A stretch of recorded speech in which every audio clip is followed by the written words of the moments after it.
Hello, my name is Eric and I've got another one of my photography vlogs going on. It is called One Body, One Lens, One Roll, One Day. It's designed to be a film photography challenge, but I'm sure you can find a way to make it digital. Today's camera is it's a pocket camera. Well, not really a pocket camera, we'll call it a compact camera. This is kind of a thick camera.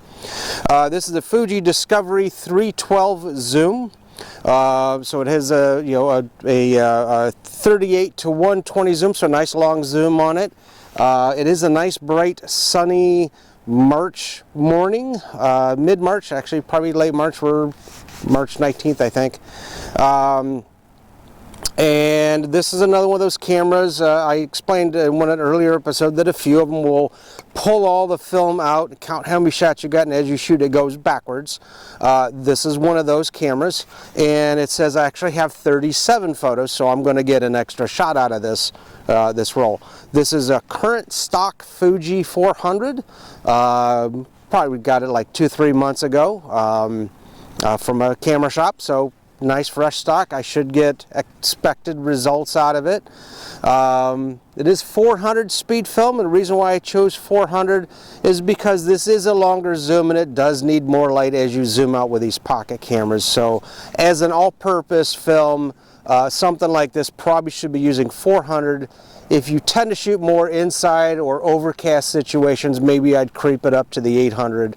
And I've got a couple of 800s in the coming up. I think I got a roll of Cinestill and maybe some Portra 800, but that's a future episode. I am currently at a park in Medina. I see Reagan Trail right near me as one of their baseball fields.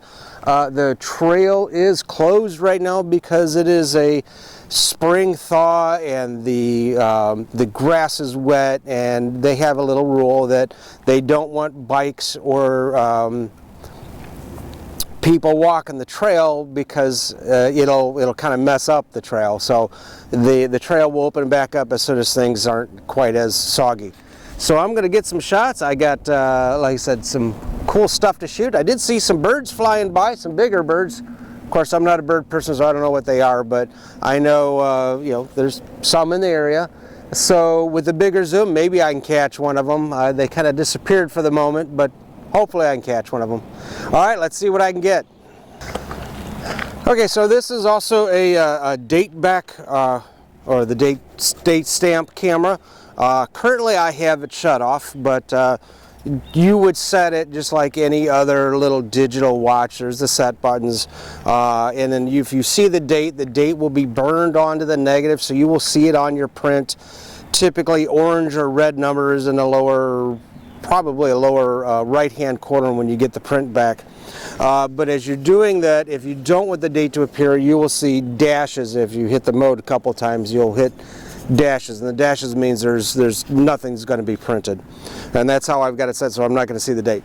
All right, I'm going to get some more shots. And so the nice thing about bigger zoom cameras is that you can actually isolate your subject a little bit more. There's these stadium lights when they light up the field when it's game time, and I can get in pretty close to one of those without, because I can't get up that high. Those things are about 30 feet up. So getting a little dramatic photos with shooting straight up. The other thing I didn't realize until just now is, hey, I got Fujifilm, hey, I got a Fuji camera. Not that that makes any difference, but I thought it was just a strange coincidence that, hey, I'm shooting their camera and their film at the same time. All right, so I'm going to get some more shots, probably near the dugout areas, and then keep going. All right, see what I can get. So in a previous episode, I shot a Canon owl with a big viewfinder. Very beneficial for those people that wear glasses or maybe don't have the best vision. Unfortunately, as I've been shooting this has a tiny viewfinder, and it's sometimes a little hard to see through. So when you're out looking for your camera, look through the viewfinder. If it's a good size for you, that's a good thing. But if it's too tiny, you may want to consider other options, and test the grip and check, make sure the zoom works and stuff like that. I'd recommend, you could go to eBay, you can go to Facebook Marketplace. I'd kind of recommend going to an actual camera store, and here in Northeast Ohio there's probably half a dozen of them. There's Pixel Connection over in Avon, there's YM Camera over in Youngstown. Dodd Camera has 2 locations in Northeast Ohio, that's Solon and Cleveland. Campus Camera over in Kent. Maybe there's one near you, depending upon where you're watching this from.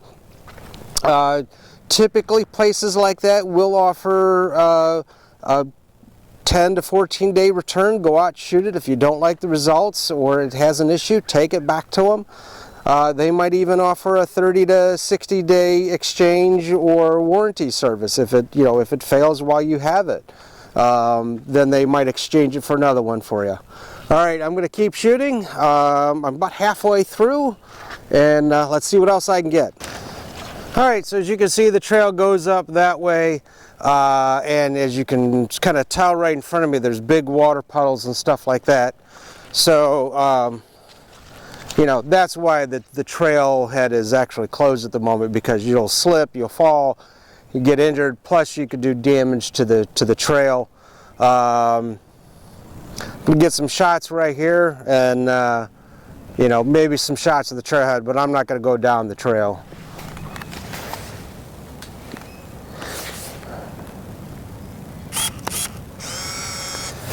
This camera, like a previous camera, has a panoramic feature. So again, it's kind of more of that you lose the top and bottom half of your photo, and the camera masks it off. So you'll get that kind of looks like that extra long photo. Just beware that some places charge extra to print those the true size. Otherwise, you'll get like a 4x6 with a black top, black bottom, and your photos in the middle. They shouldn't charge any more for scanning because it takes up the same space as a normal negative. But if you want it to print the like 3x10 or 4x10, whatever their format is, they do charge extra for those sizes. So I'm just going to scan them in, so I'm not going to have to worry about that. Alrighty, let me get some more shots. Now, in most cases, autofocus in these cameras are pretty good. However, because you're not actually looking through the lens, you can't really confirm what it's locking onto. You're looking through the little window. And there's a few things that can confuse the autofocus system. One, if you're trying to shoot through like a dirty window, it might grab the dirty window or what's beyond it. Unfortunately, you don't know. The other one is like through a chain link fence. If I step back to where the camera is and try to take a photo, it's probably going to grab this fence and not the field that's beyond. A lot of these cameras have either a spot focus mode or an infinity focus mode. This one has an infinity focus mode by dialing in a mountain on the command dial, and then that basically says only focus out at a distance, typically 30-40 feet and beyond. So if you're really close to something, that will be out of focus instead of with the camera locking onto it. So I'm going to take a couple shots, probably one normal and then one through the infinity focus, and that way you can kind of see what experiences you might have shooting a pocket camera where you can't see through the lens. All right.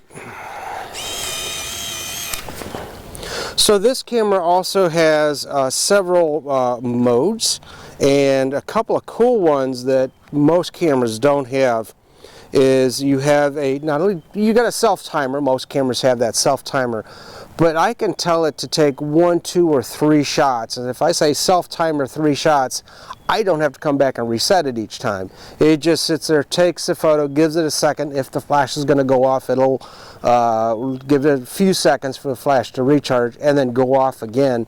So if you're doing group photos, you can say, I want to take 3 photos of me and my friends, and you can go, it'll go bang, bang, bang. You don't have to keep going back each time. You can also do that with a remote control. And then this also has intervelometer, and what an intervelometer is it'll say take 9 photos at a spacing. I would have to double check the spacing, but it might be a 1 to 5 second spacing. That'd be something the instruction manual might tell you.